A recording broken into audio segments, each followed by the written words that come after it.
네, 오늘의 첫 번째 섹터는요. 전기차 자율주행입니다.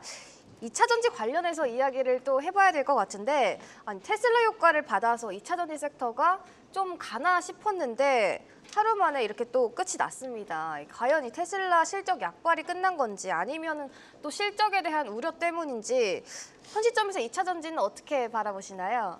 2차 전지 저 먼저 네. 할까요? 네, 2차 전지는 좀 섹터 내에서도 차별화될 가능성이 좀 높지 않을까라고 이제 좀 보고 있습니다. 이 앞전에 이제 해리슨 트레이드로 2차 전지가 한번 쫙 움직임이 있었다가 그 다음에 이제 그 로보택시 이후에 2차 전지 섹터가 모멘텀을 좀 잃으면서 조정을 받았고 다시 이제 최근에 테슬라 실적 모멘텀을 한번 쫙 움직임이 좀 나왔다가 그 다음에 이제 다시 좀 조정이 살짝 나오고 있는데 그 안에서 좀 차별화되는 포인트를 좀 가져간다라고 하면 어차피 미 대선 이후에 정책의 향방에 따라서 큰 흐름은 좀 보여주겠지만 미국 대선 하에서 정책적인 지원이 되더라도 그 안에서 승리할 기업은 테슬라일 가능성이 좀 높고 만약에 정책적인 지원이 줄어든다라 하면은 그 안에서 어쨌든 돈을 벌면서 살아남을 기업은 테슬라 하나밖에 없지 않나라고 본다라고 하면은 국내 기업에서 테슬라 향으로 모멘텀을 가장 강하게 가져가는 기업이 어쨌든 주가 측면에서도 가장 좋은 성과를 좀 보여주지 않을까 이렇게 좀 보고 있고요. 그런 측면에서 뭐 대표적인 종목을 본다라면 LNF가 되지 않을까라고 보고 있습니다. 최근에 이제 그 2차 전지 관련된 종목들 움직임이 뭐 어제 오늘장 좀 상반되게 좀 나타났음에도 불구하고 LNF는 오늘 같은 경우에도 3.32% 상승을 했다라는 건 시장이 어쨌든 테슬라 쪽 모멘텀을 가장 직수혜를 받는 종목으로 아마 LNF를 뽑고 있기 때문에 뭐 2차 전지는 뭐 어차피 큰 전략은 미 대선 이후에 세우되 어쨌든 LNF에 대한 관심은 가장 탑으로 놓고 좀 봐야 되지 않을까 이렇게 생각을 하고 있습니다. 알겠습니다. 2차 전지 관련해서 LNF 앞으로의 상승 흐름도 주목해 보시면 좋을 것 같고요. LG 에너지 솔루션 이야기도 조금 해봐야 될 것 같은데 3분기 실적이 뭐 나름 괜찮았지만 4분기는 또 우려가 된다 보니까 2차 전지 캐즘은 완전히 지울 수 없는 것이다라는 이런 일각에서 우려의 목소리도 나오고 있더라고요. 우리 안인기 파트너는 네. 어떻게 생각하실까요? LG 에너지 솔루션이 2분기 때 적자가 2,525억 나왔고요. 3분기 때는 4,483억의 흑자가 나와가지고 완전히 이제 흑자로 돌아섰는데 굉장히 좀 좋은 흐름이 연출되었었는데 최근에 올해 또한 침체 우한 전개되다가 8월 말부터 이제 본격적으로 또 상승 연출되었던 모습 반가웠었고요. 그래서 실적이 나빠졌다가 좋아지는 구간에서 이제 기관들의 매수가 공격적으로 가담되어서 최근에 배터리 관련된 종목들 중에서 가장 빠르게 올랐던 종목 중에 하나였었는데 현재로서는 또다시 44만 4천 원을 찍고 나서 약간 눌리고 밀리는 그런 상황이 연출되고 있습니다. 전체적으로 2차 전지 관련된 종목들의 실적은 좋진 않아요. 지금 LNF도 아직까지는 이제 개선되지 못하고 있지만 최근에 테슬라 관련된 종목으로 부각되면서 빠르게 또 올라왔던 모습 반가웠었고요. LG 엔솔도 지금은 여전히 박스권의 흐름이 연출되고 있는데 고점이 44만 원 정도, 저점은 38만 원 정도 해가지고 좁은 박스권 내에서 이제 움직임이 연출될 것 같은데요. 2차 전지 관련된 종목들은 아까 우리 김영철 대표님께서 말씀하신 것처럼 모든 종목들이 다 잘 올라가는 흐름은 아니고 역시나 실적과 성장성과 그다음에 수급 좋은 종목들, 특히 요즘은 외국인들 기관들이 프로그램을 통해서 매수한 종목들이 굉장히 가파르게 또 진하게 올라가고 있는 상황이기 때문에 장중에 수급의 모습을 보면서 그때마다 움직이는 종목들도 집중하는 게 맞겠고요.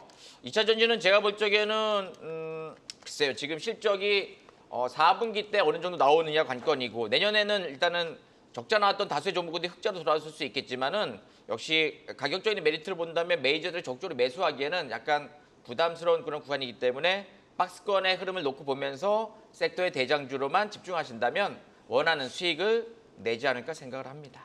알겠습니다. 대장주 위주로 지켜보자. 그렇다면 우리 김영철 파트너 앞서 LNF도 말씀해 주셨지만 안인기 파트너 말씀을 들어보니까 또 종목 옥석 가리기가 상당히 중요한 시점인 것 같은데 그렇다면 현 시점에서 대형주를 보는 게 좋을까요? 아니면은 역시 뭐 소형주를 보는 게 좋을까요? 역시 대형주를 봐야죠. 그런가요? 2차 전지 내에서도 대형주고요. 네. 저는 뭐 간단히 말씀드리면 올해 그리고 내년 계속 이어지는 흐름에서 일부 흔히 말하는 시가총액 작은 중소형주들은 시장 수익률을 아웃퍼폼하기는 되게 어려운 시장 환경이 계속 펼쳐질 거라고 보고 있습니다. 그러니까 수급 쏠림 현상이 높은, 결국에 이제 되는 종목들이 되는 그런 장세가 올해 그리고 내년 앞으로 계속 이어질 가능성이 좀 높다라고 보고 있기 때문에 웬만하면 업종 내에서 흔히 말하는 대장주 그리고 시가총액 큰 선도주 이런 것들을 매매하는 게 가장 좀 중요하지 않을까 이렇게 좀 보고 있습니다. 알겠습니다. 현 시점에서는 역시나 대장주 관련해서 지켜보자라고 말씀해 주셨습니다. 앞서 또 IRA 관련해서 최종 가이드안 나오다 보니까 어제 올라줬는데 이제 또 미 대선 이후에 IRA가 축소된다면 그걸 걱정하면 또 내리잖아요. 그렇다면 대응 전략은 어떻게 챙겨가는 게 좋을까요? 그래서 네, 말씀해 주시죠. 네, 아니 계속 좀 더. 아니 네, 두 분 다 말씀해 주시죠.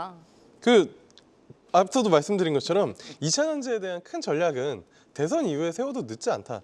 사실 지금 뭐 일주일 정도 이제 남은 거잖아요. 네.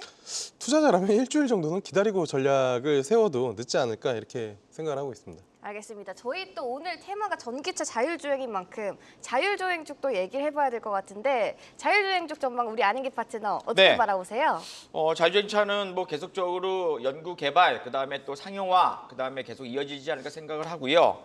최근 뉴스 보니까는 도요타하고 또 일본의 통신 가장 큰 회사인 NTT가 AI 쪽에 반도체 그러니까는 자율주행을 통해서 사고를 방지하겠다라는 그런 또 업무 계약을 체결을 하면서 무려 4조 5천억 규모의 투자를 진행하겠다는 그런 얘기 나오고 있습니다. 그래서 자율주행차는 사실은 이제 이 사고에 대한 우려감이 항상 있는 상황인데 일본도 또 미국도 대한민국도 지금 차량 제어 사고를 줄이기 위해서 뭐 카메라라든가 센서라든가 또 핸들, 브레이크 등등에 대한 조작에 대한 그런 투자, 그다음에 뭐 연구 개발, 기술 등등의 어떤 모멘텀이 충분히 있기 때문에 시장에서는 계속적으로 이제 이슈가 될 수 있는 그런 상황인데 지난번에 테슬라가 이제 이 자율주행 택시를 이제 오픈을 하면서 약간의 뭐 이 생각보다는 좀 미미했다, 그다지 뭐 긍정적이지 않았다는 그런 코멘트 나오면서 좀 많이 밀리긴 했었습니다만요. 저는